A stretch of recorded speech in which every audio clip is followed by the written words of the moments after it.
조선사들의 주가가 오랜 행보 이후 큰 상승을 이어갔는데요. 갑자기 주가가 이렇게 상승하는 이유는 무엇이라 할 수 있을까요? 주가 상승한 이유 몇 가지를 좀 말씀드려 보면, 첫 번째 이유는 고선가 수주가 실적으로 터져나오기 시작했기 때문인 것 같아요. 그러니까 조선사들이 지난 몇 년간 후반 가격 상승이라고 하는 원가 부담을 겪으면서 수주를 많이 했음에도 불구하고 오히려 구조상 손해를 보는 적자 구조에 시달렸거든요.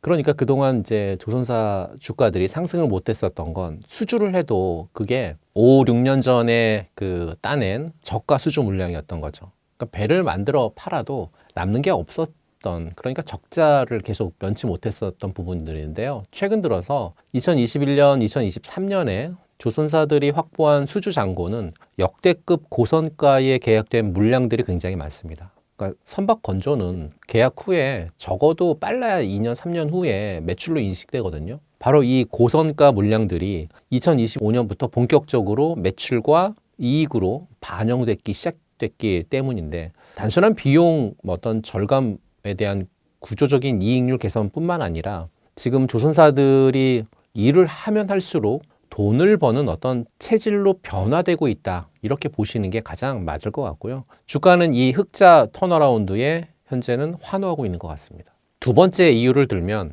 질이 다른 K조선의 압도적인 어떤 기술력, 지금 상승은 정말 과거에 2007년처럼 중국도 만들 수 있는 어떤 벌크선이라든지 아니면 유조선 붐이 아니라, 지금은 친환경 선박의 교체 사이클이 돌아가고 있거든요. 국제해사기구의 강력한 환경 규제로 인해서 전 세계의 선주들은 낡은 배를 버려야 되고, LNG 추진선이라든지 아니면 메탄올 추진선 또는 암모니아 레디 선박 같은 최첨단 친환경 선박을 발주해야만 되니까요.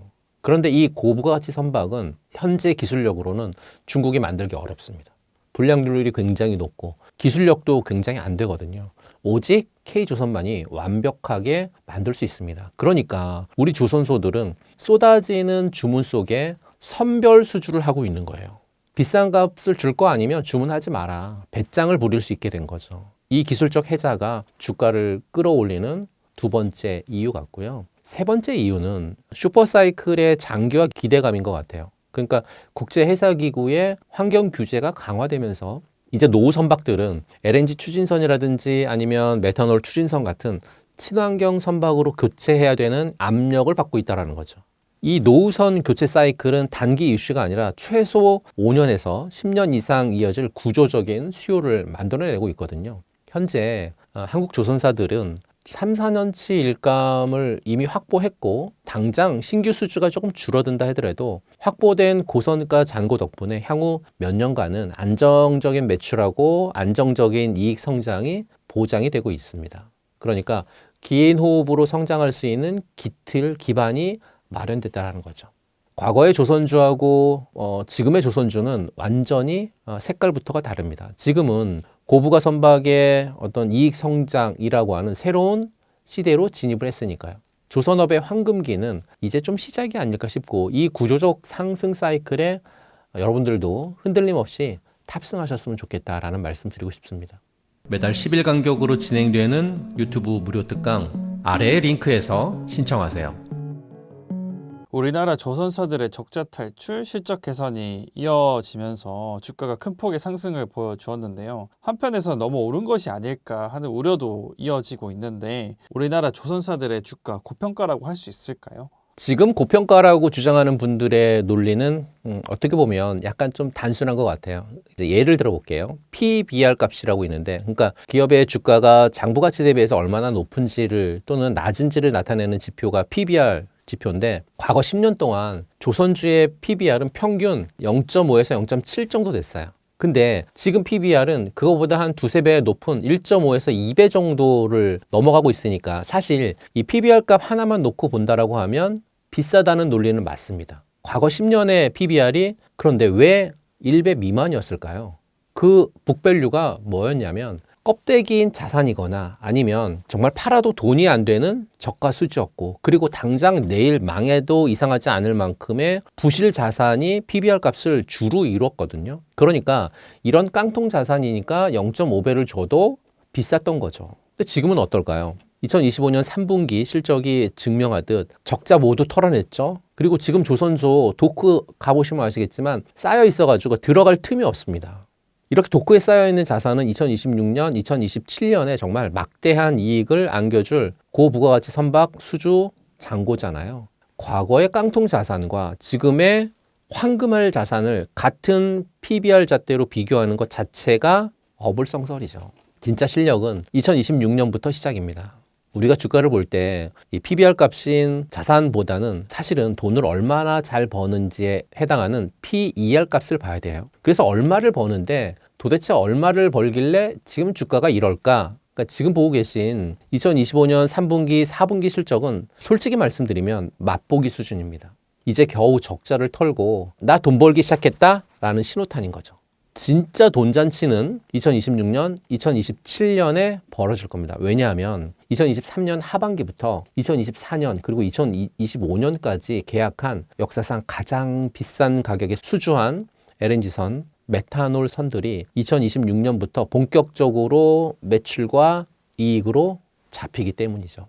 지금 주가는 2026년에 폭발적인 이익을 미리 당겨오는 그런 과정이 있고요. 2026년 예상 실적을 기준으로 한 어떤 선행 PER은 지금 주가 수준에도 여전히 매력적인 두 자릿수 초반에 불과하다. 이렇게 말씀드릴 수 있습니다. 결론을 말씀드리면 이 지금 거품이 아닌 가치 어떤 재평가라고 말씀드릴 수 있을 것 같고요. 물론 단기간에 주가가 급등했기 때문에 기술적인 조정이라든지 또는 숨고르기 또는 단기 피로감은 언제든지 올 수 있습니다. 하지만 이걸 고평가다라고 부를 수는 없을 것 같아요. 10년간의 적자에 허덕이던 기업이 완벽하게 턴어라운드에 성공했고 향후 3년에서 4년간 벌어들일 이익이 눈앞에 뻔히 보이는데 어떻게 이게 고평가일까요? 이건 거품이 아니라 가치의 정상화이자 K조선의 기술력에 대한 프리미엄이 시작된 걸로 해석하는 게 올바른 판단일 것 같습니다.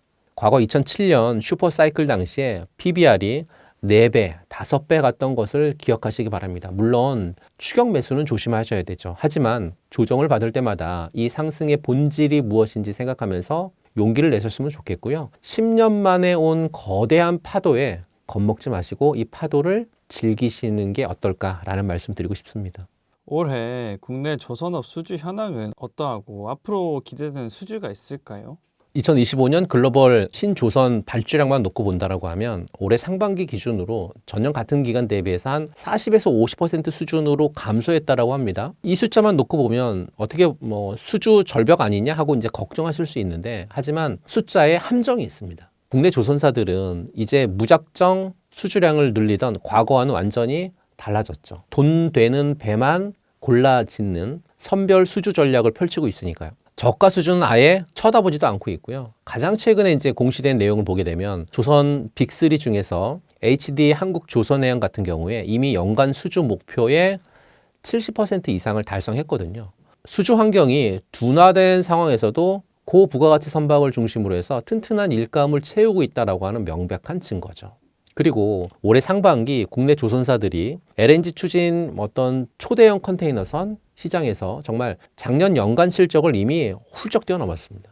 이들 선박은 성과가 굉장히 높고 한국의 기술력이 독점적이라서요. 수익성이 극대화되어 있거든요. 그러니까 수주 금액하고 수익성은 역대급 호황을 지속하고 있다는 거죠. 결론적으로 발주량 감소는 이미 높아진 성과라든지 또는 긴 납기 때문에 선주들이 숨고르기를 하는 자연스러운 현상인데요. K조선은 돈 되는 일감을 꽉 잡고 있기 때문에 이런 현상이 나오는 것 같습니다. 그러면 앞으로 기대가 되는 수주 모멘텀 당연히 있습니다. 그것도 어마무시하게 있습니다. 그 수주 모멘텀 첫 번째, 카타르입니다. 2차 LNG선의 어떤 대전이 또 한 번 치러질 거거든요. 카타르 국영 에너지 기업이 추진하고 있는데 LNG 프로젝트 2차 물량이 최대 모멘텀이고요. 규모는 수십 척에 달할 예정이거든요. 금액으로는 수십조 원에 이르는 역대급 메가딜이 될 거다라고 얘기하고 있고 카타르가 이미 1차 물량에서 한국 조선사들에게 반했어요. 왜 반했냐? 기술력 뛰어나죠. 납기 준수 굉장히 만족했죠. LNG선은 중국이 쉽게 따라올 수 없는 정말 저온 탱크 기술이 핵심이긴데 이 탱크 기술을 맛본 카타르가 반했다는 거죠. 이제 2차 물량의 대부분은 다시 한국 조선 3사가 싹쓸이할 가능성이 높습니다. 빠르면 올해 하반기 막바지 또는 내년 초에 구체적인 어떤 수주 소식이 터져 나올 것을 좀 기대하고 있거든요. 그렇다면 주가는 또 어떻게 될까요? 두 번째는 미 해군의 MRO 사업이죠. 이건 단순한 그 선박 건조를 넘어서 새로운 시장 진출이에요. 미중 갈등의 지정학적 수혜를 고스란히 우리 기업이 받고 있는데 미 해군 함정의 MRO, 그러니까 유지 보수 정비 시장은 연간 20조 규모로 추정되는 정말 거대한 시장이거든요. 미국 안에서 정비 역량이 부족해지면 동맹국인 한국조선소와 같은 이런 협력 필요성도 좀 커지고 있는데 HD현대중공업, 하나오션, 삼성중공업 같은 조선 3사가 모두 이 MRO 시장에 뛰어들고 있고요. 이미 일부 해군 함정 MRO 물량을 수주했고요. 트랙 레코드를 쌓고 있습니다. 물론 이제 비록 초기에는 수익성보다는 전략적인 성격이 굉장히 강해서 앞으로 이 시장이 어떤 전투함 같은 쪽으로 확대된다라고 하면 연간 3조 6천에서 4조 원까지 한국 시장에 열릴 수 있다라고 하는 그런 분석이 나오고 있거든요. MRO는 조선업의 매출 안정성에 크게 기여할 어떻게 보면 새로운 캐시카우가 될 걸로 판단하고 있습니다. 그리고 세 번째는 친환경 선박의 상용화 부분인 것 같아요. 우리 조선사들이 2025년을 전후로 해서 암모니아 추진선 상용화에 박차를 가하고 있거든요. 메탄올 추진선은 이미 기술력을 인정받았고요. 차세대 친환경 선박은 기존 선박보다 성과가 20%에서 30% 이상 비싼 초고부가 가치 선박입니다. 그리고 이제 중국과의 경쟁이 심화가 되고 있는데 이 초고난이도 기술이 필요한 미래 선박 시장에서만큼은 우리 조선사들이 그 확실한 기술력에서의 격차를 좀 벌리고 있어서 대규모 발주가 진행이 되면 성과 협상력을 극대화할 수 있겠죠. 2025년 조선업은 수주량은 줄었을지 몰라도 수주 금액하고 미래 가치는 정말 역대급 쌓여 있다라고 말씀드리고요. 카타르 쪽에서의 초대형 수주, 또 미국 쪽에서의 방산 모멘텀, 주가에 큰 불을 붙일 수 있는 정말 강력한 재료인 것 같습니다. 물론 주가는 늘 오르고 내리잖아요. 근데 단기적인 발주 둔화 우려에 주가가 흔들릴 때마다 바로 미래 실적 프리미엄을 저가에 담을 수 있는 그런 기회다라고 판단하시면 좋을 것 같고요. 조선주 투자는 장기적인 시각으로 이 구조적 변화에 올라타는 게 핵심이다라고 말씀드립니다. 국내 조선사들의 기술 경쟁력이 다시 주목받고 있는 상황인데요. 지금 시점에서 한국 조선업이 가진 강점은 어떤 것이 있을까요? 최근 들어서 시장의 가장 큰 화두는 AI를 통한 반도체다, 2차 전지다 굉장히 시끄럽거든요. 하지만 진짜 돈의 흐름을 아는 사람들은 지금 이 섹터를 다시 보고 있죠. 바로 조선 섹터인 것 같아요. 중국이 값싼 벌크선이라든지 단순한 탱커처럼 깡통 배들은 양으로 밀어붙이고 있어요. 하지만 주식은 양으로 가는 게 아니죠. 돈으로 간다는 걸 명심하셨으면 좋겠고요. 그래서 질이 굉장히 중요합니다. 지금 왜 전 세계 선주들이 돈다발을 싸들고 대한민국 조선소 앞에 줄을 서고 있는지 K조선이 가진 진짜 강점이 뭔지를 말씀 좀 드려보면 첫 번째는 친환경이라고 하는 거대한 파도를 싹쓸이하고 있습니다. 독점하고 있습니다. 지금 전 세계 바다는 친환경 규제라고 하는 거대한 쓰나미가 몰려오고 있는데요. 국제해사기구가 2030년, 2050년 가면 갈수록 탄소 배출량 무조건 줄이라고 못 받고 있잖아요. 그러니까 옛날에 배 보게 되면 벙커CU 쭉 그 기둥 세워놓고 검은 연기 나오는 그런 배는 이제 끝났다는 거죠. 이젠 그런 배들은 고철이라는 얘기입니다. 그래서 바로 LNG 이중연료 추진선이 필요하고 여기서 한 발 더 나아가서 요즘 가장 뜨거운 메탄올 추진선이라든지 또는 암모니아 추진선까지 필요한데 이게 바로 K조선의 초격차 영역이라고 볼 수 있습니다. 이런 고부가 가치 친환경 선박이 전 세계 발주량의 대한민국이 90%가량 싹쓸이하고 있습니다. HD 한국조선해양, 삼성중공업, 하나오션이 정말 싹쓸이하고 있습니다. 중국도 사실 부랴부랴 따라하고 있지만 엔진의 안정성 그리고 연료 공급 시스템 특히 이제 메탄올 같은 신기술 게임이 안 됩니다. 수천억짜리 배를 맡기는데 선주들이 검증도 안 된 그런 기술력을 갖고 있는 쪽에 도박을 걸까요? 결국 비싸도 확실한 한국에 올 수밖에 없다는 거죠. 둘째 강점은 바다 위의 보온병이라고 불리고 있는 LNG 운반선 기술력이에요. 이건 두말하면 정말 입이 아픈 기술인데요. 전 세계 에너지 안보 때문에 지금 난리잖아요. 러시아, 우크라이나 사태 이후에도 LNG 확보가 국가 생존권 문제가 됐으니까요. 이 LNG를 영하 160도로 얼려가지고요. 안전하게 실어 나르는 바다 위의 보온병. 이걸 세계에서 가장 잘 만드는 나라가 바로 대한민국입니다. 특히 이 LNG를 담는 탱크, 화물창 기술이 핵심이거든요. 그러니까 중국이 만든 LNG선이 몇 년 못 가고 가스가 샌다고 수리 맡았다는 아마 소식은 아마 들어보셨을 거예요. 하지만 우리는 수십 년간 이런 배를 만들었거든요. 그런데 단 한 건의 사고도 없는 정말 완벽한 기술력을 갖췄으니까요. 링크를 하나 보여드릴까요? 앞서 말씀드렸던 중국의 선박. 2년 만에 모두 고장나서 비웃음거리가 됐다고 합니다. 그러니까 전 세계 LNG 운반선 발주가 나오면 그래서 10척 중에 거의 8에서 9척은 그냥 우리가 싹쓸이 한다라고 보시면 되고요. 이건 단순한 경쟁 우위가 아니라 사실상 독과점이에요. 독점입니다. 마지막 강점은 미래에 있는 것 같아요. 그러니까 자율운항 스마트쉽 기술인데요. 무슨 얘기냐? 배가 알아서 움직이는 거죠.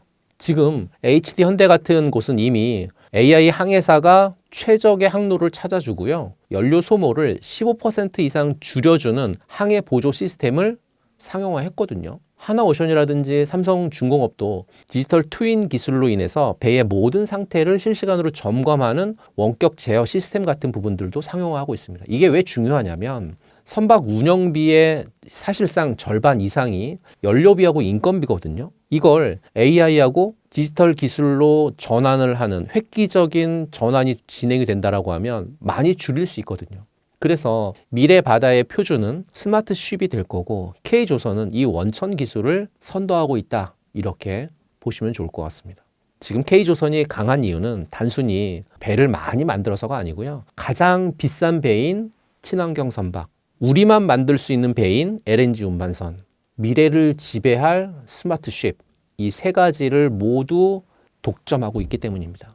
지금 우리 조선사들 도크 2028년까지 만들어야 될 물량으로 꽉 차 있거든요. 그것도 전부 비싼 가격에 계약한 알짜배기들. 그러니까 지긋지긋했던 적자 터널을 뚫고 작년부터 올해까지 실적이 폭발적으로 성장하는 이유가 바로 여기에 있고요. 기술이 돈입니다. 그래서 K조선의 압도적인 기술력 믿으셔야 된다라고 말씀드립니다. 조선업의 주가 상승이 식을 줄 모르는 가운데 조선 관련 주식에 대한 관심도 커지는 시점인데요. 대표님이 보시기에 현재 눈여겨봐야 할 조선주는 어떤 것들이 있을까요? 눈여겨볼 만한 조선주는 조선주의 대장 역할하고 있는 종목들 한 두세 가지 정도만 말씀을 좀 드리면 우선은 첫째는 HD 한국조선해양 같은 이런 종목을 좀 보셨으면 좋겠어요. 조선 지주사로서의 어떤 포트폴리오라든지 또는 LNG 선박이라든지 친환경 선박의 압도적인 경쟁력을 갖고 있는 기업이기 때문에 그러거든요. HD 한국조선해양이 HD현대중공업, HD현대미포, HD현대사모 같은 자회사를 거느린 조선 부분의 지주사거든요. 그러니까 한국조선 빅3 중에 가장 탄탄한 풀 라인업을 갖추고 있는 그런 기업이기 때문에 보시면 될 것 같고 특히 LNG 운반선 시장에서의 독보적인 경쟁력은 정말 타의 추종을 불허합니다. 최근에 메탄올이라든지 암모니아 같은 차세대 친환경 선박 수주에서도 주도권을 쥐고 있고 또 친환경 규제가 강화되면 강화될수록 회사의 가치는 폭발적으로 커질 수밖에 없거든요. 그리고 이미 고선가 수주 물량이 본격화되면서 매출에 반영되고 있고 연결 실적의 턴어라운드도 확실하거든요. 그러니까 지주사로서의 어떤 자회사들의 실적 개선을 모두 누릴 수 있다라고 하는 점이 굉장히 큰 매력적인 그런 기업이기 때문에 이런 종목은 충분히 여러분들이 체크해 보실 필요가 있겠다라는 말씀 드리고요. 종목에 대해서 차트를 보면서 말씀 좀 드려보도록 하겠습니다. HD 한국조선해양의 일봉 차트인데요. 보시면 올해 들어서부터 계속 우상향을 하면서 48만 원까지 50만 원을 고점에 두고 있는 그런 차트의 흐름인데 이런 종목의 차트의 흐름은 사실 눌림이 진행되는 과정을 예측하기는 굉장히 어렵죠. 다만 그래도 예측을 해본다라고 하면 줄을 하나 그어 드릴게요. 이렇게 가로 검정색 라인을 줄을 그었어요. 이 검정색 라인 줄을 그은 이유는 가장 중요한 거래량이 가장 많이 나온 그 날에 장대 양봉이 나왔고 그 장대 양봉의 종가 부근을 라인으로 그려놨는데요. 이 라인으로 그려놨더니 여러분들 눈에도 보이시죠? 이전 6월 달에 고점 부근 정도였다가 터치는 못했지만 떨어진 그리고 8월 달에 장대 양봉을 통해서 상승 흐름이 전개됐었는데 9월 달, 10월 달에 그 상승 흐름이 전개됐었던 가격대 라인에서 눌림이 진행됐다라고 하는 그러면 두 가지로 체크해 볼 필요가 있습니다. 내가 공격적인 성향의 투자자다 아니면 보수적인 성향의 투자자다라고 했었을 때 저는 보수적인 성향의 투자자 쪽에 굉장히 가깝기 때문에 이런 종목군들은 첫 번째는 눌림이 진행되는 구간, 그러니까 41만 원 정도, 이전에 고점 부근, 최근에 눌림이 진행됐었던 부근을 거래량 가지고 장대 양봉을 만들어낸 종가 부근이 뭐 40만 원, 41만 원 부근인데 그 라인에서 분할 매수하는 전략이 좀 필요하지 않을까라고 하는 게 첫 번째 전략이고요. 두 번째 전략은 이런 종목군들은 수주에 대한 얘기가 나오고 또 앞으로의 기대감, 말씀드렸던 뭐 친환경 선박에 대한 기대감에 대한 부분들까지 계속 나올 수 있고 특히나 마스가 프로젝트 같은 부분들이 좀 더 구체적으로 진행이 될 경우에는 눌림이 진행되는 이런 라인까지는 안 올 수 있기 때문에 그렇게 되면 라인을 다 지어 보겠습니다. 그렇게 되면 이 빨간색 선이 21선이거든요. 빨간색 선이 21선인데 빨간색 21선 내외에서 움직일 때 매수하는 전략이 좀 필요하다. 그래서 두 가지 전략이 필요한 거죠. 하나는 공격적인, 또 하나는 보수적인 전략을 말씀 좀 드려서 공격적인 성향을 갖고 계신 분은 21선, 보수적인 성향을 갖고 계신 분들은 아까 가로선 그었던 그런 라인으로 체크해서 진행하시면 되지 않을까라는 말씀 드리고요. 두 번째 종목으로 넘어가면 두 번째 종목은 삼성중공업 같은 종목 보셨으면 좋겠어요.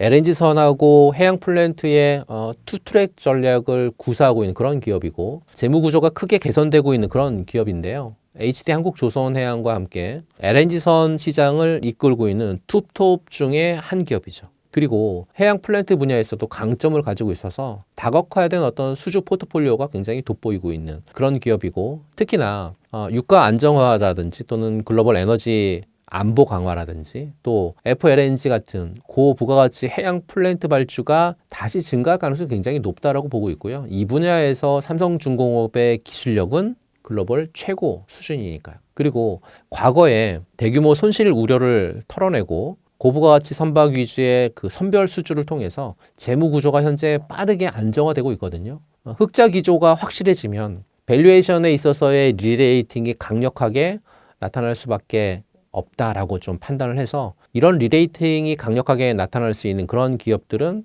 여러분들이 체크를 잘 하셔야 되고 삼성중공업도 마찬가지로 차트를 보면서 말씀 좀 드려보겠습니다. 삼성중공업의 일봉 차트인데요. 오늘 녹화하는 날이 10월 28일인데 어제하고 오늘 삼성중공업이 정말 큰 폭등을 했죠. 예, 정말 큰 폭등을 했습니다. 이렇게 이제 큰 폭등을 했었을 때의 문제는 눌림을 언제 받을지에 대한 부분들인데요. 저는 이제 어제하고 오늘 보게 되면 거래량을 동반한 장대 양봉이 나왔기 때문에 이런 종목군들은 꾸준하게 우상향하는 그런 종목이어서 눌림 올 때 들어가시면 좋겠는데 첫 번째 눌림 자리는 장대 양봉 나온 날, 그러니까 10월 27일 대량 거래량을 통해서 장대 양봉 나오고 시초가 부근 25,000원 부근 온다라고 하면 정말 첫 번째 매수를 좀 굵직하게 들어가는 그런 자리입니다. 지금 상태를 놓고 봤었을 때 주가의 흐름은 정말 그 코스피가 무너지지 않는 이상 25,000원 오기는 그렇게 쉽지 않아 보이거든요. 이렇게 쉽지 않아 보이는 이런 자리는 사실은 여기에서 3음봉 나오는, 오늘 아마 최초로 말씀드리는 것 같은데 음봉이 3개 나올 거예요. 오늘은 십자 도지가 나왔기 때문에 오늘 빼고 음봉 3개 나오는 구간이 발생할 거거든요. 이렇게 3개 나오는 구간이 발생할 때 3개 나오는 구간에서의 종가로 매매하는 것도 굉장히 여러분들에게 추천드리는 그런 매매 패턴 중에 하나거든요. 이렇게 음봉 3개 나올 때 종가 매매 들어간다라고 하면 충분히 이런 종목들은 종가 매매 들어가고 또는 25,000원 정도의 라인까지 내려오게 된다라고 하면 분할 매수를 한 2번, 3번 정도 이렇게 나눠서 진행하시게 된다라고 하면 저점 부근에서 매수해서 계속해서 우상향 곡선을 그리면서 갈 때 진정한 수익을 맛볼 수 있는 그런 종목이 아닌가라고 말씀드리고요. 세 번째 종목도 있는데요. 세 번째 종목은 한화오션인 것 같아요. 한화그룹 시너지하고 또 특수선 분야의 어떤 독보적인 기술력을 갖고 있는 그런 기업이고 한화그룹에 인수되면서 돈 문제라든지 경영 안정성을 가장 큰 리스크가 해소된 부분들로 보고 있거든요. 이제 한화오션이 새롭게 태어나는 그런 기업으로 좀 보셨으면 좋겠고 특히 이제 한화는 방산 쪽에서 굉장히 큰 강조하거든요. 하나오션이 가진 잠수함이라든지 또는 함정 같은 특수선 분야의 독보적인 기술력을 통해서 하나그룹의 어떤 지원에 대한 시너지를 통한 미국의 MRO 시장 진출 같은 새로운 고수익 사업 영역을 확장할 가능성이 좀 높은 그런 기업이 하나오션 같은 이런 기업이고, 그리고 이제 한화의 자본력을 바탕으로 해서 친환경 기술이라든지 또는 스마트 야드 구축에 대한 어떤 투자가 사실 공격적으로 진행이 될 것 같아요. 그렇게 되면 중장기적으로 원가 경쟁력이라든지 생산성을 높이는 핵심 동력이 될 것으로 좀 판단을 하고 있어서 그룹의 시너지 효과를 가장 기대해 볼 만한 그런 종목이 하나오션이다라는 말씀드리면서 하나오션도 차트적인 흐름을 좀 보면서 말씀드릴게요.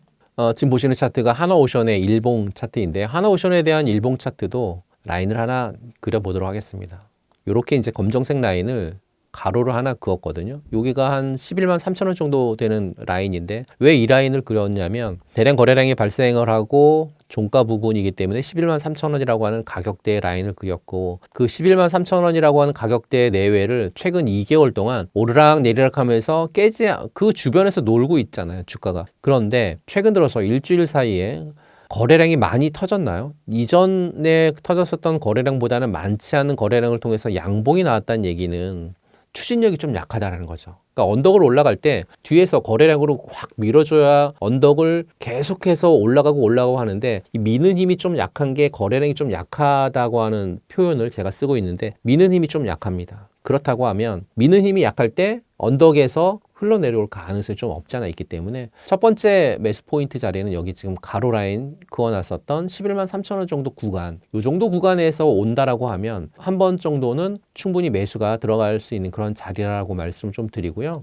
그리고 그 자리, 가로선 그어놨었던 자리를 유심 있게 보게 되면 어떤 막대 그래프 같은 게 길게 우측으로 이렇게 전개가 되죠. 이건 어떤 거냐면 거래량이 많이 터진 구간입니다. 그러니까 거래량이 많이 터진 이 구간과 가로선 라인이 중첩이 되고 있기 때문에 이런 자리는 한번 터치하러 내려오지 않을까라는 말씀을 드리면서 하나오션에 대한 뷰도 설명드렸습니다. 그러면 마지막으로 보시게 되면 HD 한국조선해양이라든지 삼성중공업, 하나오션 같은 종목들, 제 영상을 많이 보신 분들은 아실 거예요. 종목군들이 지금 고점이라고 여러분들이 많이 생각하고 있어서 들어가기 굉장히 두려운 그런 자리를 놓고 볼 때 저는 계속해서 아니다, 지금 조선주라든지 제가 말씀드린 영상에서의 종목군들은 거의 다 그 고점을 탈환하면서 거래량을 늘리면서 계속 올라갔거든요. 그렇다는 얘기는 지금 조선주 같은 이런 종목군들 계속 올라갈 거니까 제가 말씀드리는 그런 전략에 대한 뷰를 잘 체크하셔서 기다리다가 놓치는 그런 우를 범하지 않으셨으면 좋겠다, 그런 말씀 드리고 싶습니다. 조선주 실적 성장이 이어지고 있지만 반면에 너무 고점이 아닐까 걱정하시는 분들도 많습니다. 어떤 전략을 가지고 투자하는 것이 좋을까요? 지금의 조선업은 과거와는 완전히 좀 다릅니다. 이제는 단순한 경기 사이클이 아니라 구조적인 성장 국면에 진입했다, 이렇게 봐야 될 것 같고요. 지금의 이제 고점 논란은 실적이 주가를 따라잡는 과도기에 정말 필연적으로 발생하는 그런 현상 같아요. 이럴 때일수록 확실한 전략을 가지고 이제 투자에 흔들리지 않으셨으면 좋겠는데요. 어떤 투자의 기준 첫 번째를 말씀 좀 드리면 수주에서 실적으로 좀 바꾸셔야 된다는 거죠.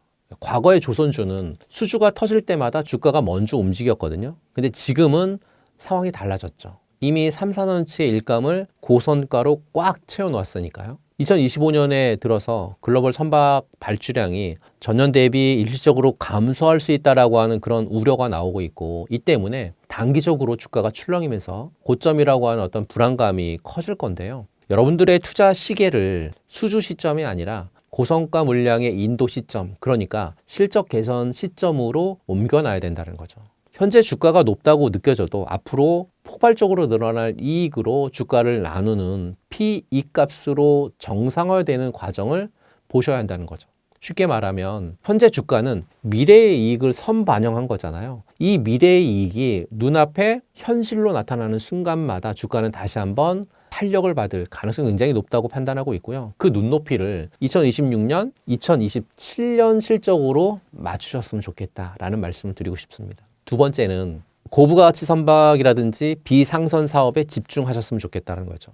그러니까 중국 조선소의 저가 공세, 또 발주량 감소 우려 속에서도 한국 조선소가 살아남는 비결은 차별화 기술력인 것 같아요. 전략보다는. LNG선이라든지 암모니아 추진선 그리고 메탄올 추진선 같은 기술 난이도가 굉장히 높은 선박을 많이 수주한 기업을 고르셔야 된다는 거죠.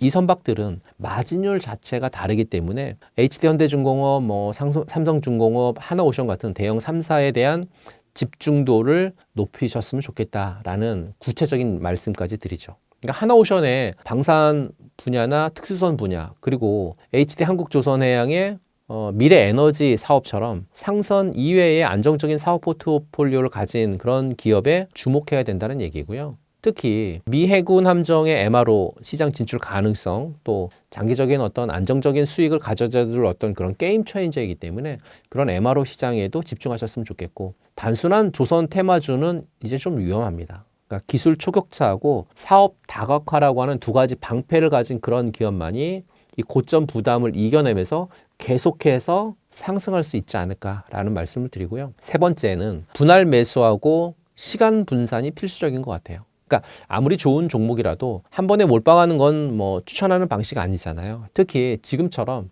주가 고평가, 주가 고점 논란이 계속되는 이런 상황에서는 더욱더 그런 것 같고요.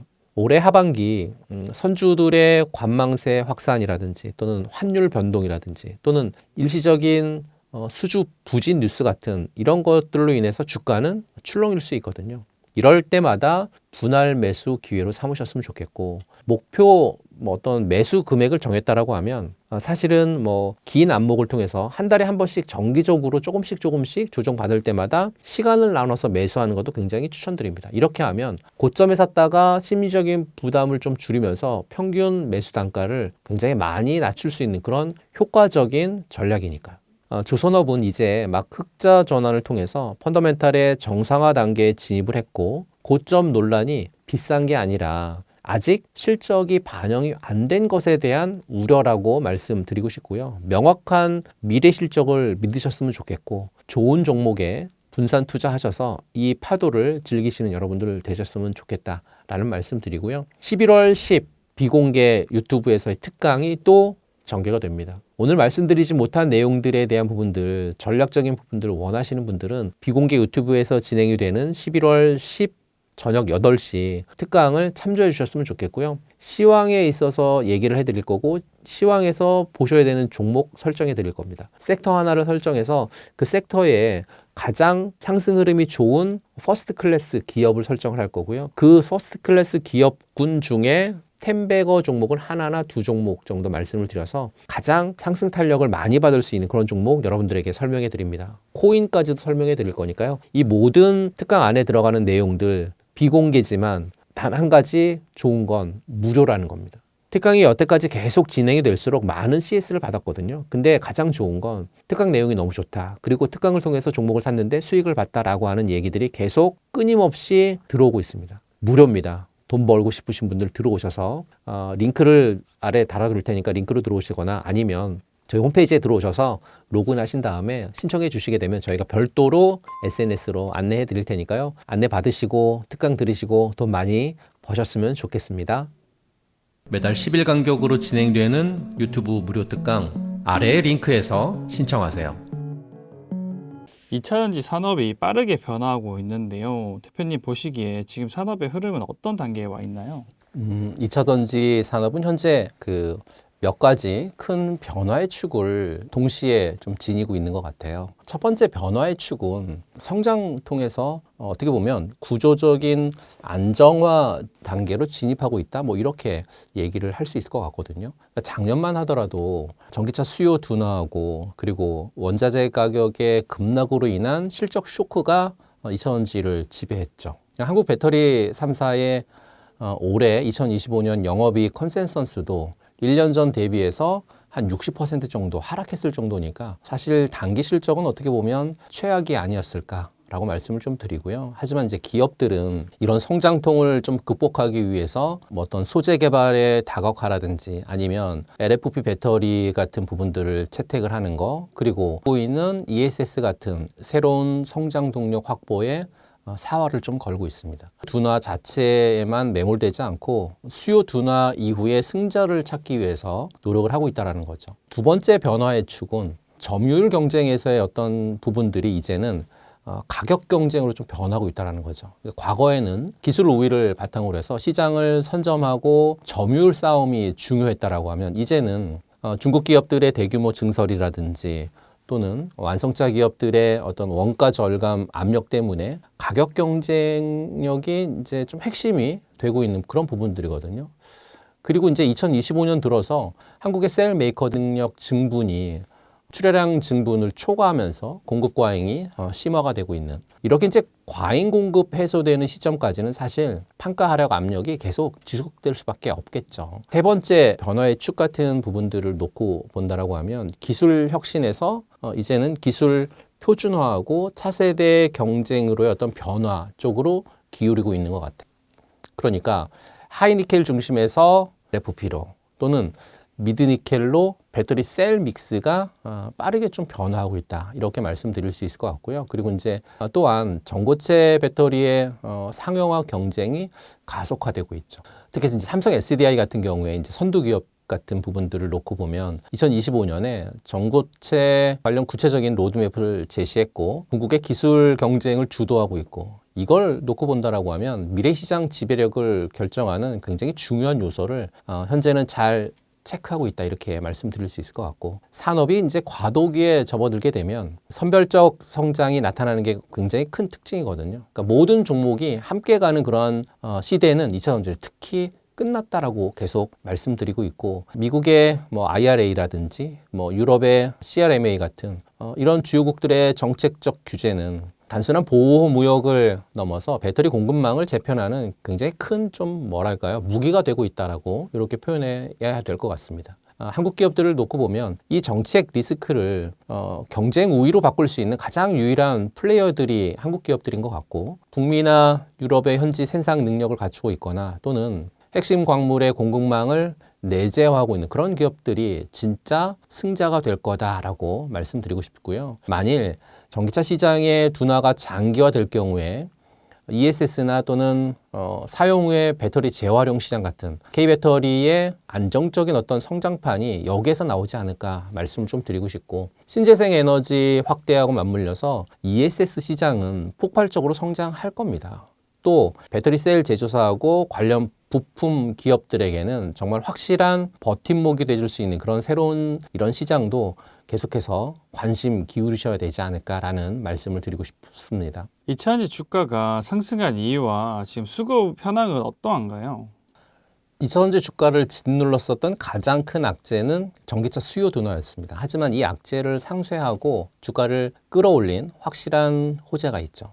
그 확실한 호재 첫 번째는 AI 시대의 필수품인 ESS 수요의 폭발인 것 같아요. 그러니까 AI 때문에 사실은 반도체만 오른 게 아닙니다. AI 데이터 센터가 폭증하면서 안정적인 전력 공급을 위해서 ESS 수요도 사실은 상상을 초월할 정도로 늘고 있거든요. 특히 이제 북미 지역을 중심으로 해서 이 ESS 시장이 국내 배터리 셀 업체들의 새로운 성장 추구로 현재는 떠오르고 있습니다. 그러니까 배터리 기업들은 더 이상 전기차 시장에만 갇혀 있지 않고 있고, 또 ESS 시장의 고성장은 매출 다각화라든지 또는 실적의 안정성이라든지 이런 부분들을 통해서 두 마리 토끼를 현재는 잡게 해주고 있는 그런 형국인 것 같고요. 두 번째는 전기차 수요가 최악을 지났다라고 하는 어떤 심리적인 개선에 대한 부분들이 있는 것 같아요. 그동안 주가를 끌어내렸던 게 전기차 수요 우려가 조금씩 완화되고 있다라고 하는 그런 어떤 시그널도 좀 나오고 있는데, 시장 조사 업체 자료를 보게 되면 글로벌 전기차 판매량이 지난달 월간 기준으로 역대 최고치를 기록했다라고 하는 소식도 많이 전해드렸죠. 물론 아직 속단하기는 이르지만 수요 부진의 바닥은 지났다라고 하는 인식이 어떻게 보면 투자 심리를 크게 개선시키지 않았을까라고 판단을 하고 있고요. 세 번째는 중국발 공급 과잉 우려의 어떤 완화적인 스탠스인 것 같아요. 그러니까 공급 측면에서 긍정적인 변화가 있다는 거죠. 중국 정부가 자국 안에서의 배터리 산업의 공급 과잉에 대해서 구조조정 가능성을 시사하고 있으니까요. 이렇게 되면 배터리 판매 가격 하락에 대한 우려를 줄이면서 동시에 국내 기업들의 수익성 회복에 대한 기대감을 높일 수 있으니까요. 이번 상승 랠리가 강력한 이유는 단순한 실적 기대감이 아니라 그동안 쌓여 있었던 수급의 압력이 한꺼번에 터져 나왔기 때문이라고 말씀드리고요. 가장 결정적인 동력은 숏스퀴즈인 것 같아요.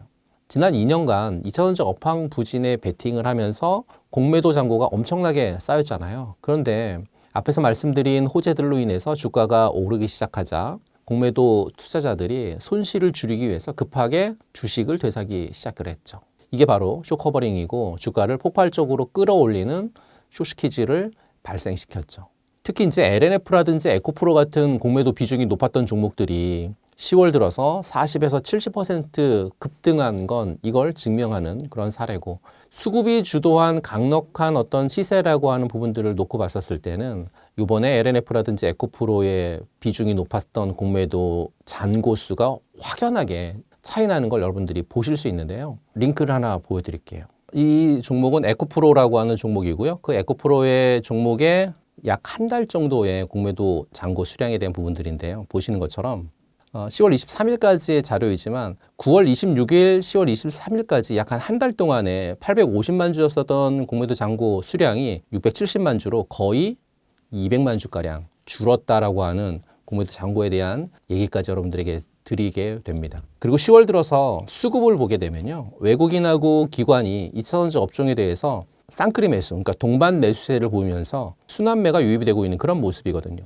개인 투자자만의 힘으로 올랐었던 과거와는 달리 큰 손들이 업황 회복에 대한 어떤 베팅하기 시작했다라고 하는 부분들이 굉장히 긍정적인 신호로 해석할 수 있다라고 말씀드리고 싶습니다. 현재 2차전지 산업은 실적 회복 초입에 있고 또 수급 개선이라고 하는 두 엔진을 동시에 켜고 있는 것 같아요. 다만 단기 급등에 따른 숨고르기 조정은 언제든지 나올 수 있거든요. 그건 실적에서 확인하셔야 됩니다. 그래서 실적과 함께 ESS라든지 또는 차세대 기술 같은 새로운 성장 동력을 가진 그런 종목 위주로 관심권에 둬야 될 때가 지금이 아닌가라는 말씀 드리고 싶습니다. LFP 배터리와 삼원계 배터리의 경쟁이 계속되고 있는데요. 이 흐름 속에서 국내 기업들의 전략은 어떻게 바뀌고 있나요? 지금 2차전지 시장은 3원계하고 LFP라고 한 이 두 개의 축이 충돌하면서 대격변을 겪고 있다, 이렇게 표현하고 싶은데요. LFP하고 3원계는 이제는 경쟁이 아닌 시장을 분할하고 있다, 이렇게 보시면 될 것 같습니다. 그러니까 K배터리는 더 LFP 배터리를 외면하지 않죠. 프리미엄 시장은 3원계로, 그리고 보급형이라든지 ESS 시장은 LFP로 가는 투트랙 전략이 2025년도에 들어서 K배터리의 공식적인 전략으로 자리 잡고 있으니까요. 최근에 그 SN 리서치에 따르게 되면 2025년 상반기에 글로벌 전기차용 그 양극재 적자량 중에서 LFP가 무려 58% 정도 차지하고 있으면서 3원계를 앞질렀다라고 하는 자료가 괜히 나온 게 아니죠. 그러니까 보급형 전기차라든지 ESS 시장의 폭발적인 성장이 이렇게 3원계를 앞지르는 결과를 냈으니까요. 링크를 하나 볼까요? 1월부터 7월 달까지 글로벌 전기차 양극재 적자량이 40%가 증가했고 전체 양극재 중에 LFP는 58% 증가했다라고 하는 SNE 리서치의 보고서가 이렇게 나왔으니까 말이죠. 그래서 니켈, 코발트 같은 고가 광물을 쓰지 않는 LFP는 사실 가격 경쟁력이 굉장히 큰 매력적인 부분들이 거잖아요. 완성차 업체들이 전기차 캐즘을 극복하기 위해서 사실은 원가 절감에 사활을 걸었고 LFP 채택은 이제 선택이 아닌 정말 필수가 되었다라고 보시면 될 것 같고, LFP의 부상에도 불구하고 3원계 배터리는 여전히 고성능 프리미엄 시장의 절대 강자거든요. 국내 기업들이 세계 최초 니켈 함량 95% 집어넣은 하이니켈 양극재 양산 같은 기술 초격차를 통해서 장거리라든지 고성능 전기차 시장을 확고히 지키고 있고, 중국이 따라올 수 없는 그런 기술로 프리미엄 영역의 어떤 마진을 확보하겠다고 하는 그런 전략이 현재 진행하고 있고, 그럼 이제 국내 기업들의 이 투트랙 전략의 진화 양상을 좀 보게 되면요. LG 에너지솔루션하고 SK온이 가장 적극적인 것 같아요. 왜냐하면 이미 ESS용 LFP 배터리 공급을 시작을 했고, 또 글로벌 완성차 업체들의 저가형 전기차 라인업에도 LFP 배터리를 탑재하기 위한 어떤 협상을 완료하면서 양산을 준비하고 있으니까요. 주목할 건 이제 삼성 SDI인 것 같아요. 그러니까 전통적으로 프리미엄과 어떤 그 특정 고급 기술력을 고집했던 삼성 SDI가 LFP보다 한 단계 진화한 LMFP, 그러니까 망간을 추가해서 에너지 밀도를 LFP 개발의 어떤 속도를 내면서 보급형 시장의 진출을 현재 공식화하고 있다. 라는 소식이 들려오고 있거든요. 그러니까 프리미엄은 3원계로, 보급형은 LFP나 아니면 LMFP로 두 시장 모두를 공략하겠다고 하는 전략적 선회에 대한 부분들을 놓고 본다라고 하면 정말 삼성 SDI 같은 이런 종목군들을 계속 주시하실 필요가 있고요. 셀 업체가 LFP를 만들면 당연히 소재도 따라가겠죠. 뭐 포스코퓨처엠, 에코프로비엠, LNF 같은 핵심 양극재 기업들도 마찬가지인 것 같아요. LNF가 하이니켈, NCM의 어떤 독보적 강자에서 벗어나서 국내 최초의 LFP 양극재 양산을 목표로 지금 대구에 공장 건설을 진행 중에 있거든요. 프리미엄부터 보급형 전기차 또 ESS까지 양극재의 전 제품의 리더십을 확보하겠다고 하는 어떻게 보면 명백한 투트랙 전략의 기업이 LNF가 아닐까 싶습니다. 물론 이제 다른 양극재 업체들도 LFP는 물론 LMR이라든지 나트륨 이온 배터리 같은 다양한 포트폴리오를 연구 개발하고 있고 어떤 시장이 열리든 대응할 수 있는 만능 플레이어가 되기 위한 어떤 준비를 계속해서 가속화하고 있다 이렇게 보시면 될 것 같습니다. 지금 2차 전지 산업은 기술적 다양성을 인정하고 또 시장 요구에 맞춰서 체질을 바꾸고 있는 그런 중인 것 같아요. 그러면서 이 K배터리는 강한 놈이 아닌 변화에 능한 놈이 살아남는다라고 하는 진리를 깨닫고 있는 것 같습니다. 투트랙 전략을 확실하게 실행을 하고 미래 기술에 투자하는 기업이야말로 우리가 집중해야 될 옥석이 아닐까라는 말씀 드리고 싶습니다. 많은 분들이 2차전지 주가가 완전히 바닥을 찍었다고 볼 수 있을까 고민하시는 분들이 많은데 완전히 바닥을 찍었다고 할 수 있을까요? 우선 주가를 끌어내린 가장 근본적인 악재, 그러니까 구조적인 바닥은 뭐 이미 지났다라고 판단을 하고 있고요.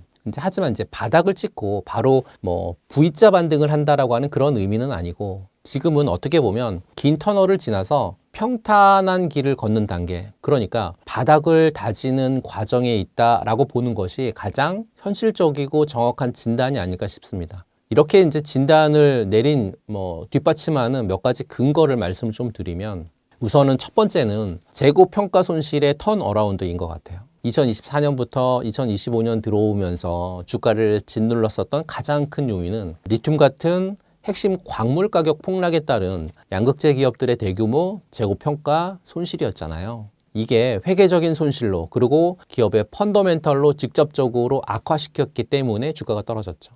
근데 최근에 리튬 가격은 저점에서 더 이상의 급락 없이 안정화되는 그런 추세인데요. 4분기부터는 재고평가 손실 부담이 크게 줄어들거나 소멸될 가능성이 굉장히 높다라는 것을 의미하고 있고 재고 손실이 해소되는 시점이야말로 정말 진정한 실적 턴어라운드의 어떤 시발점이 될 수 있다. 전 그렇게 말씀드리고 싶습니다. 둘째는 실적 하방의 어떤 경직성 확보라고 할까요? 최근에 발표한 LG에너지솔루션의 3분기 실적을 좀 보면 이 산업의 하방을 단단하게 지지하는 앵커 역할을 하고 있거든요. IRA의 AMPC로 인해서 수천억 원의 이익이 확보됐고 또 단기적인 수요 둔화를 정책 수혜가 상쇄한다라고 하는 공식을 통해서 시장에 확실하게 인지시키고 있고 더더군다나 AMPC는 공장을 가동하는 한 꾸준히 발생하는 좋은 정말 질 좋은 이익이거든요. 이 덕분에 한국의 셀 기업들의 실적은 최악의 상황에서도 일정 수준 이상의 이익을 방어할 수 있는 강력한 안전판을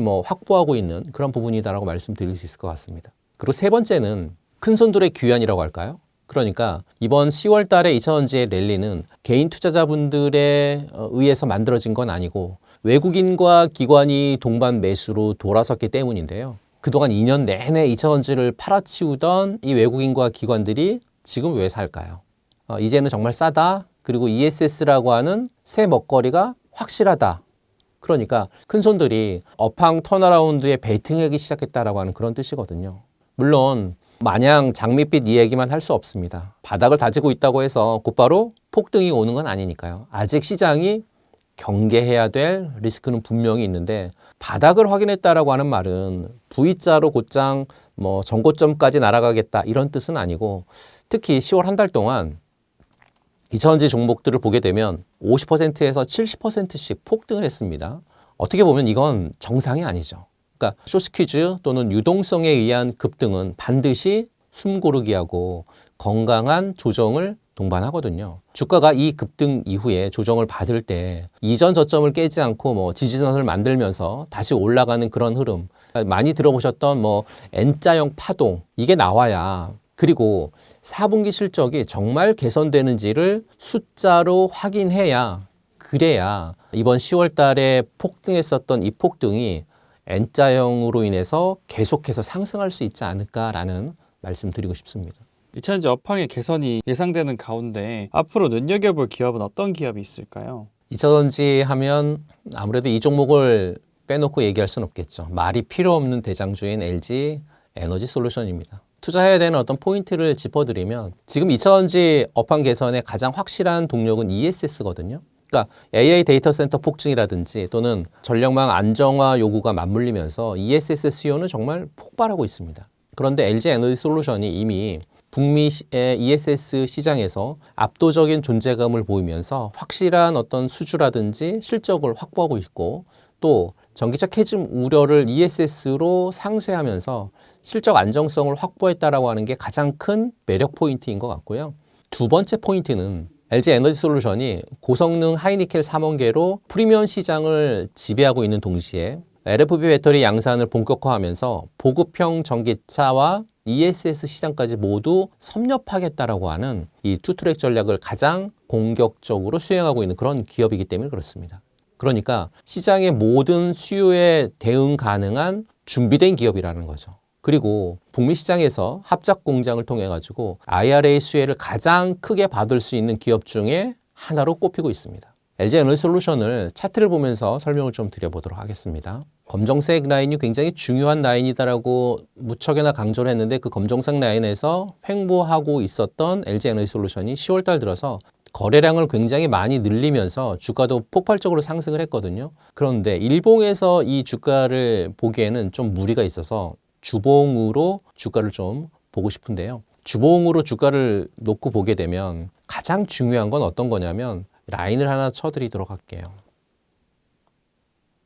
이렇게 라인을 치면 주봉에서의 거래량을 좀 보게 되면, 거래량이 가장 많이 나왔었던 주가 두 번째 주, 세 번째 주도 거래량이 좀 많이 동반해서 상승을 했거든요. 그러니까 거래량이 많이 나온 종가 부근 또는 시초가 부근, 이 가격대가 43만 원이거든요. 43만 원을 이탈하지 않아야 되는 그런 전제 조건이 LG 에너지 솔루션에 있기 때문에, 만일 43만 원 정도 구간까지 눌림이 형성될 경우도 분명히 있어 보이거든요. 그런데 그 눌림이 형성되는 걸 보면 지난 2024년 9월 달, 10월 달에 고점 부근이었었던 43만 원 이라고 하는 가격 라인이 형성이 됩니다. 그러니까 이전의 고점 부근을 대량 거래량으로 뚫어버리면 이제는 그 자리가 지지받을 수 있는 가능성이 높은 그런 자리이기 때문에요. 이런 자리에 온다라고 하면 정말 눌림이기 때문에 눌림 자리에서 충분한 분할 매수 전략이 좀 필요한 종목이 아닐까라고 말씀드리고요.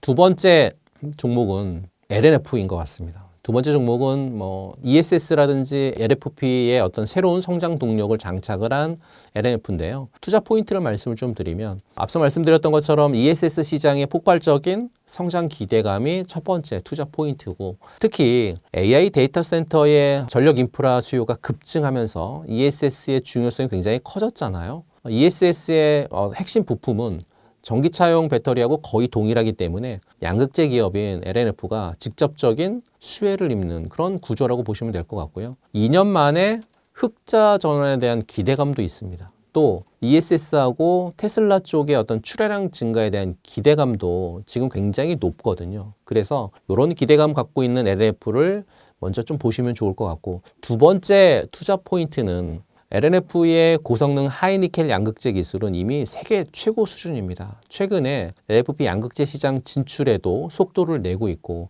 LFP 양극재 생산과 판매를 전담하는 자회사를 하나 만들었잖아요. LNF 플러스를 설립을 했는데, 최근에 그 뉴스를 통해서 공사 시작을 했다라고 하는 부분들을 놓고 본다라고 하면, LNF는 포트폴리오의 다각화를 통해서 시장 지배력 강화를 나타내려고 하는 정말 그런 의지가 최근 들어서 많이 보여지고 있고, 중저가 전기차하고 또 ESS 시장이라고 하는 새로운 성장 엔진을 이번에 새롭게 설립한 자회사를 통해서 진행을 할 수 있는 그런 부분들이 열려져 있어서 LNF라고 하는 종목을 ESS라든지 LFP의 새로운 성장 동력을 갖고 있는 이런 LNF 같은 종목도 체크해 보실 필요가 충분히 있어 보인다라는 말씀 드리면서요. LNF도 차트를 통해서 말씀 좀 드려보도록 하겠습니다. 대부분의 2000원지 종목들이 지금 LNF의 일봉 차트인데요. 검정색 라인을 올랐다가 눌림 받고 검정색 라인을 대량 거래량을 통해서 장대 양봉이 나오는 그런 흐름이 전개가 돼서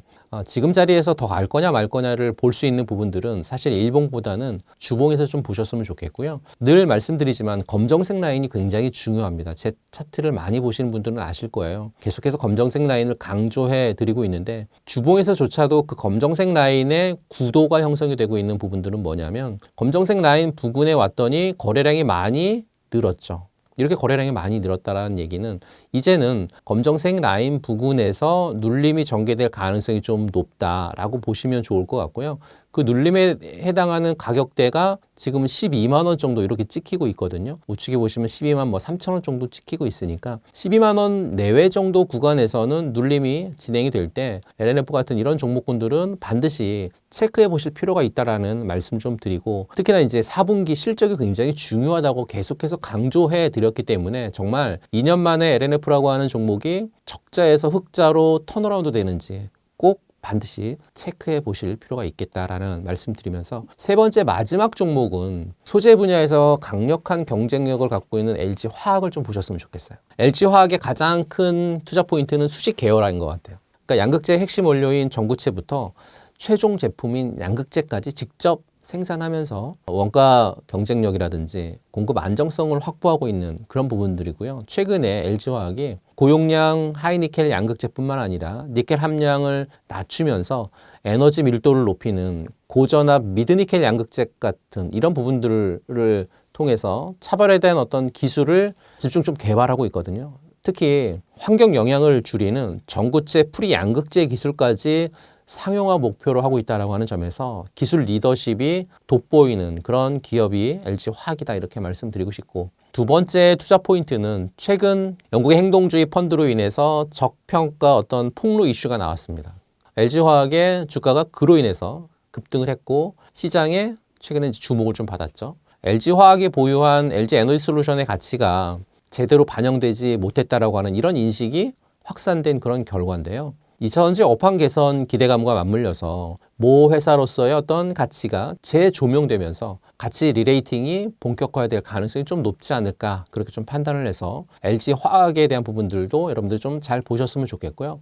역시나 LG화학도 차트로 좀 말씀 좀 드려보도록 하겠습니다. 네, LG화학의 일봉인데 일봉에서의 검정색 라인 굉장히 중요하고 특히나 이전 고점 부근이었었던 요 가격대를 대량 거래량으로 돌파해 버렸기 때문에 이제는 해석을 좀 잘 해야 될 그런 필요가 있는데요. 일봉에서는 이격이 굉장히 많이 벌어져 있기 때문에 해석하기는 좀 어렵고 주봉으로 넘어가서 보게 된다고 하면요. 주봉 안에서는 그나마 해석이 좀 가능하죠. 왜 해석이 가능하냐면 검정색 라인 부근 왔었는데 마찬가지로 이렇게 대량 거래량을 동반한 상승 흐름이 전개가 되고 장대 양봉이 나온 이런 부분들이라고 하면 지금 1년선 부근을 아직 터치 못했거든요. 주봉에서의 1년선입니다. 터치 못했기 때문에 주봉에서의 1년선 터치를 못하면 맞고 떨어질 가능성이 굉장히 높죠. 여기를 뚫었다라고 하면 1년선이 눌림이 될 가능성이 굉장히 높은 지점이지만 그렇지 않고 떨어졌다라고 하면 떨어진 부분에 있어서 이평선이라든지 눌림이라든지 이런 걸 좀 잘 체크해 보실 필요가 있는데요. 여기에서 라인을 하나 좀 그려볼게요.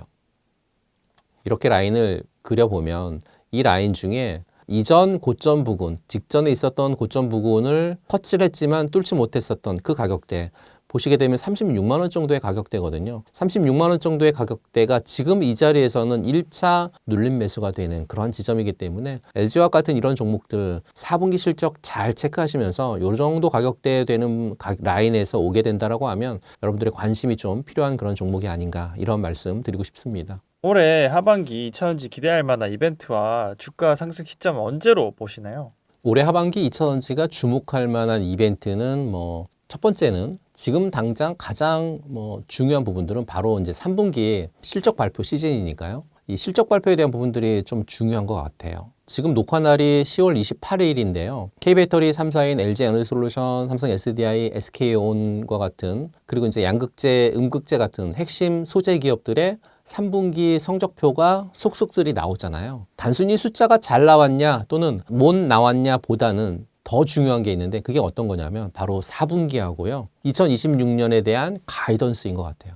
시장의 눈높이를 맞췄냐 보다 드디어 바닥을 찍고 4분기부터는 Q가 늘어난다. 수익성이 개선된다라는 어떤 경영진의 자신감 있는 코멘트가 반드시 나와줘야 됩니다. 이게 바닥 확인의 첫 번째 신호탄이니까요. 그러니까 주목할 만한 두 번째 이벤트는 글로벌 전기차 판매에 대한 데이터인 것 같아요. 정말 2년 동안 징글징글한 수요 둔화가 일어났잖아요. 드디어 끝나는지를 확인을 좀 해야 될 것 같고 11월 초순이나 중순에 발표될 미국의 10월 그리고 유럽의 10월 중국의 어떤 전기차 판매량이 좀 핵심이지 않을까 싶습니다. 특히 지금은 값싼 전기차 경쟁 굉장히 치열하거든요. 테슬라뿐만 아니라 현대차, 폭스바겐, GM 등이 내놓을 보급형 모델들이 시장에서 얼마나 팔려나갈 건지, 그래서 재고는 얼마나 줄었을지, 그래서 배터리 주문은 다시 얼마나 늘었는지를 반드시 확인하셔야 된다는 거죠. 데이터가 턴어라운드를 증명을 해야 외국인과 기관들이 움직입니다. 주목할 만한 세 번째 이벤트는 정책적인 부분이라든지 기술적인 부분인 것 같아요. 그러니까 11월과 12월 말로 가면서 내년 2026년에 미국의 IRA 세부 규정이라든지 또는 유럽 시장에 있어서의 어떤 CRMA 같은 추가적인 내용이 좀 나올 수 있을 것 같거든요. K배터리에 불리한 건 없는지 혹은 중국을 더 확실하게 배제하는 그런 내용이 나오는지에 대한 어떤 수혜 강도가 좀 달라질 수 있겠죠. 또 더불어서 12월에 미리 나오는 내년도, 그러니까 CES 2026 프리뷰라든지 또 각 기업들의 기술 로드맵 발표도 굉장히 중요합니다. 전고체 배터리 상용화 시점이 더 앞당겨진다거나 또는 LFP 배터리 쪽에서의 의미 있는 기술 격차를 발표하는 이런 부분들이 시장의 꿈을 다시 자극할 만한 그런 이벤트가 필요하다는 거죠. 그럼 가장 중요한 질문은 그래서 상승 시점은 언제냐 많은 분들이 굉장히 물어보시는데요. 3분기 실적이 최악임을 확인을 하고 10월 전기차 판매 데이터가 반등을 증명하는 시기가 11월 중순 이후거든요. 아마 이 시기가 1차 변곡점이 될 가능성이 굉장히 높다라고 판단하고요. 이게 무슨 말이냐면 이번 3분기 실적이 정말 더 나빠질 게 없구나. 이게 바닥이다라는 시장의 어떤 공감대가 형성이 되어야 한다는 거죠. 그리고 2024년 10월 대비해서 의미 있게 증가하는 V자 혹은 U자 턴을 보여줘야 한다는 거죠. 실적 바닥, 수요 반등 이 두 가지가 확인이 될 때 비로소 이 시장은 2026년 정말 좋아지겠네라는 기대를 안고 주가를 먼저 끌어올리기 시작할 걸로 판단하고 있습니다. 2025년 남은 4분기 2차전지 섹터의 마지막 고비이자 어떻게 보면 새로운 시작을 알리는 굉장히 중요한 시기거든요. 기대감만으로 오르던 시대는 끝났고 이제는 숫자하고 데이터가 증명되는 종목만이 살아남을 수 있습니다. 11월 중순까지 나오는 실적과 데이터를 냉철하게 확인하면서 진짜 턴어라운드가 시작되는 기업에 집중하셨으면 좋겠다라는 말씀 드리고요. 지난번 10월 이제 30일 날 특강이 진행됐었던 부분들도 없잖아 있었고 이제는 11월 10날 또 새로운 특강이 진행이 됩니다. 시장에 가장 핫했던 테마에 대한 부분들 그리고 지금 시황에 관련되어 있는 얘기 거기에 코인 관련되어 있는 얘기까지 줄줄이 포인트만 꼭 집어서 말씀드릴 거고요. 종목도 지금처럼 두루뭉실하게 전략을 말씀드리는 게 아니라 어느 지점에 사야 되고 어떻게 팔아야 되는지에 대한 구체적인 전략까지 11월 10날 말씀드려 볼 거고요. 이 내용을 저희가 유튜브에 공개적으로 진행하지 않습니다. 유튜브 비공개로 진행이 되니까 아래 링크라든지 저희 홈페이지에 들어오셔서 로그인 하신 다음에 신청을 해주시게 되면 저희가 개별적으로 SNS를 드리겠습니다. 링크를 개별적으로 드릴 테니까요. 링크 받으신 분들에 한해서만 비공개 유튜브 특강 들으실 수 있고 특강 들으신 분들 최근에 피드백 굉장히 좋습니다. 너무 좋다. 수익 많이 잘 났다. 감사하다. 그런데 이게 전부 다 유료가 아니고요. 무료로 드리겠습니다. 늘 언제나 유료 같은 무료 제작하는 그래서 여러분들에게 수익 많이 안겨드리는 이런 특강 계속 할 테니까요. 11월 10날도 꼭 기억하시고 들어오셔서 돈 많이 버시기 바라겠습니다.